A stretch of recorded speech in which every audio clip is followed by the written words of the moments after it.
Kumusta kayo mga padreng at welcome back na naman sa ating channel. Issue rin ba ng inyong motor yung walang clutch na gaya nito? Ayan o, walang clutch at akala ng may-ari dito naputol lang yung kanyang clutch cable pero hindi pala, totally wala palang clutch.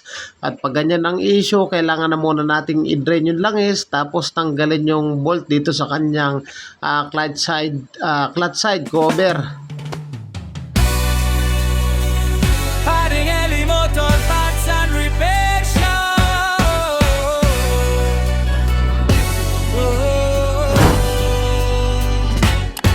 Sa Kataning, Hermosa, Bataan, may shop na maasahan. Paring Eli Motor Parts and Repair Shop. Serbisyong tunay na walang katulad.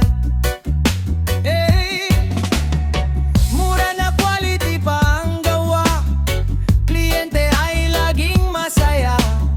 Mapawiring man o makina, walang problema, kayang-kaya. Pangrengeli Motor Parts and Repair.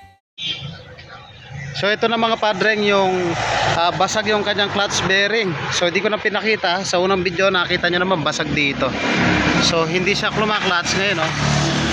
Meron na siya. Tapos matigas na, oh.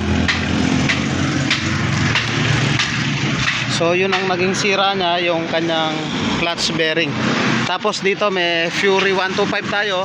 Ang issue ng motor ni boss, walang batak, halos napalitan na lahat ng clutch side niya.